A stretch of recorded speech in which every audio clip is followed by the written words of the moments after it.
বিসমিল্লাহির রহমানির রহিম। প্রিয় শিক্ষার্থীরা, শাসা উপজেলা কলেজ কর্তৃক আয়োজিত অনলাইন ক্লাসে তোমাদেরকে আবারও স্বাগতম ও অভিনন্দন। আজকে অনলাইন ক্লাসে আমি তোমাদেরকে ফিনান্স, ব্যাংকিং ও বিমা প্রথম পত্রের পঞ্চম অধ্যায় অর্থাৎ স্বল্প মধ্যমেয়াদী অর্থায়ন এর কিছু টপিকস নিয়ে আলোচনা করব। আজকের আলোচনার বিষয় হলো বাণিজ্যিক পত্র কী এবং বাণিজ্যিক পত্রের ব্যয় কীভাবে নির্ধারণ করতে হয়, উদাহরণসহ ব্যাখ্যা। তাহলে আমরা সরাসরি আলোচনায় চলে যাচ্ছি। ফার্স্ট অফ অল আমরা খেয়াল করি যে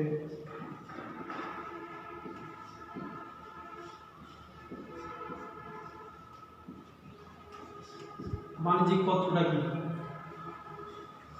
বাণিজ্যিক পত্র কি?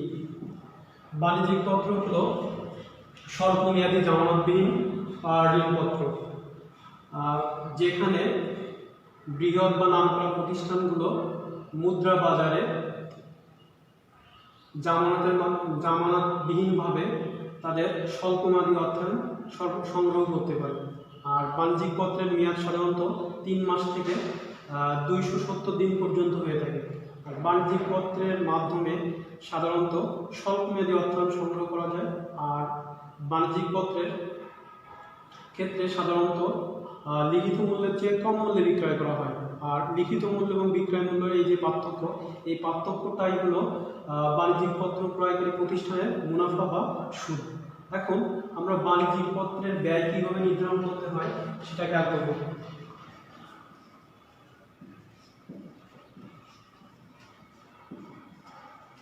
বাণিজ্যিক পত্রের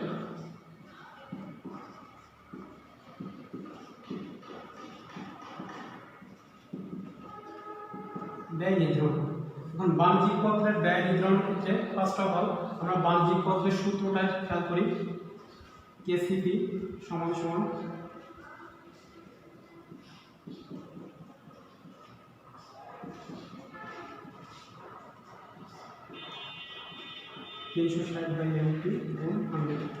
অর্থাৎ আমরা খেয়াল করি কেসিপি সমান সমান FB minus NSB by NSB গুণ 360/80 গুণ 100। এখন আমরা খেয়াল করি কোনটা দ্বারা কি বোঝানো হয়েছে। হিয়ার কেসিপি সমান সমান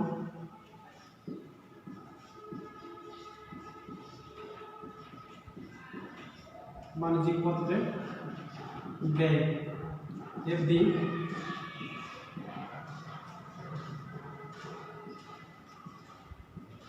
লিখিত মূল্য, এনএসবি নেট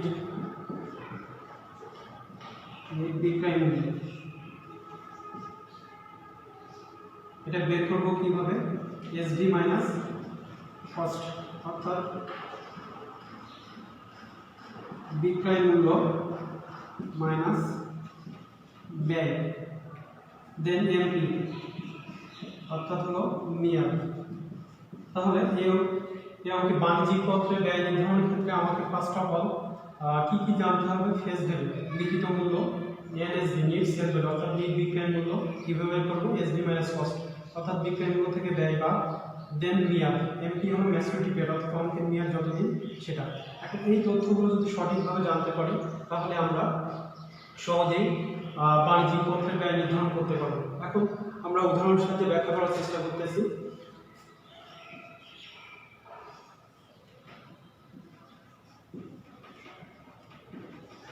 সুমন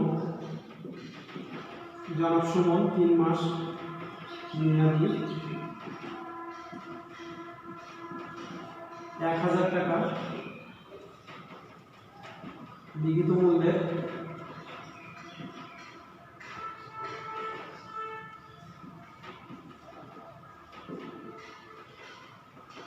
বাণিজ্যিক পত্র ইস্যু করবে।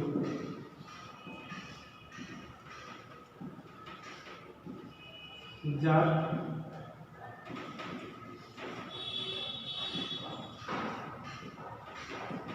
বিক্রয় মূল্য 955 ও ব্যয় 5 টাকা।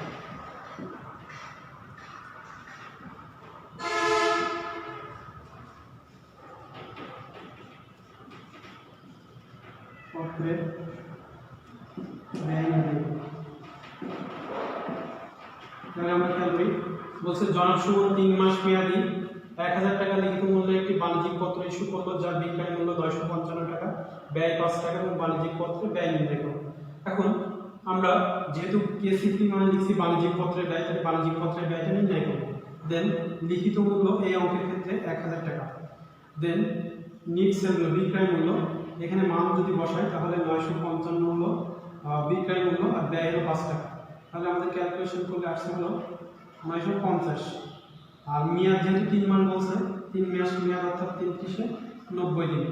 এখন আমরা এখানে যদি মান বসাই তাহলে কি লিখবো, এফবি 1000 মাইনাস 950 বাই 950 গুণ 360 বাই 90 গুণ 100। ক্যালকুলেশন করলে যে মানটা আসবে সেটা হলো বাণিজ্যিক পত্রের ব্যয়।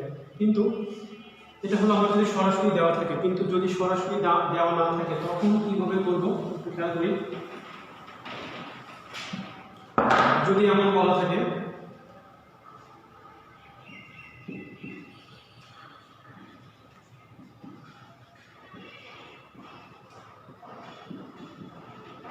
তিন মাস মেয়াদি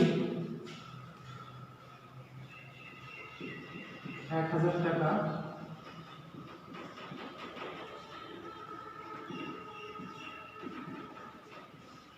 বন্ড 1000 টাকা লিখিত মূল্যে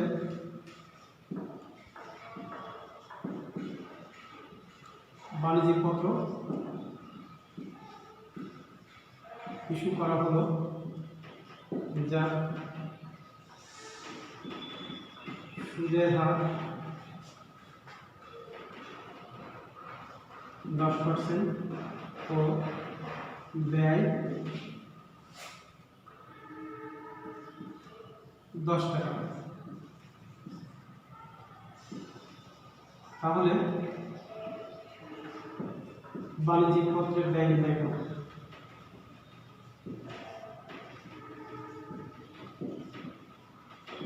ব্যয় নির্ণয় করব।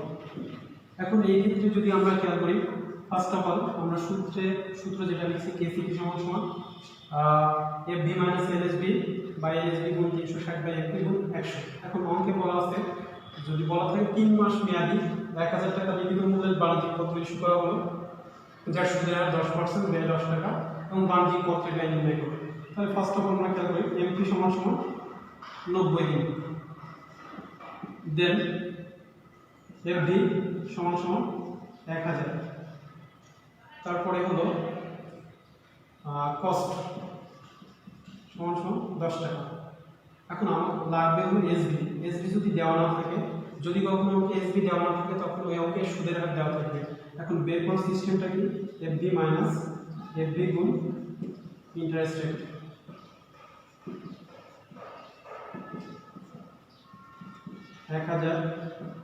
মাইনাস 1000 গুণ 10%, অর্থাৎ 1000 10% করলে 100 টাকা।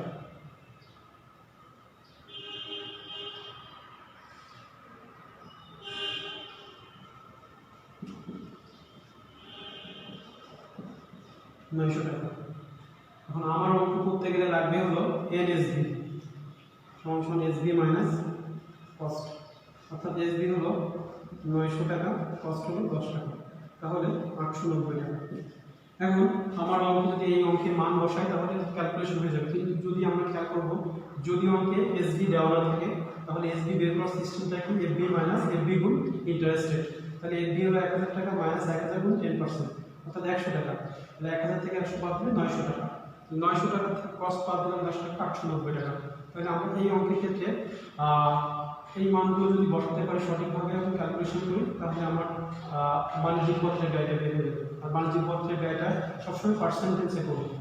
তাহলে আমরা দেখতেছি কি বাণিজ্যিক পত্রের ক্ষেত্রে যদি সরাসরি দেওয়া থাকে তথ্যটাকে সরাসরি লিখব, আর যদি সরাসরি না দেওয়া থাকে তখন এসবিটা বের করে নিতে হবে। এসবি বের করার ক্ষেত্রে আমাদের সুদের হার দেওয়া থাকবে, আর সুদের হার থেকে আমাদের এসবিটা বের করে নিতে হবে।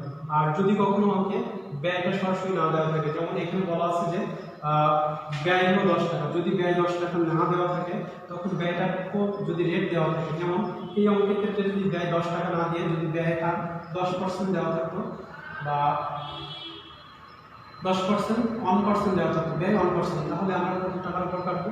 এই 1000 টাকার উপর পার্সেন্টেজ কাটবো। কেটে যে টাকাটা আসবে অর্থাৎ লিখিত মূল্যের উপর পার্সেন্টেজ কাটবো, কেটে যে টাকাটা আসবে সেটা হলো কস্ট বা ব্যয়। তাহলে আমরা ক্লাসের সারমর্মটা বলতেছি। প্রথমত আমরা বাণিজ্যিক পত্র কী জিনিস সেটা শিখলাম। বাণিজ্যিক পত্র হলো স্বল্পমেয়াদী জামানতবিহীন একটি ঋণপত্র।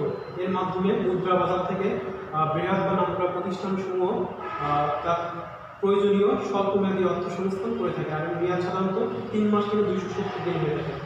আর লিখিত মূল্য থেকে কম মূল্যে বিক্রয় করা হয়, যে যতটুকু কম মূল্যে বিক্রয় করা হয় ওটা হলো ক্রয়কারী প্রতিষ্ঠানের মুনাফা বা সুদ।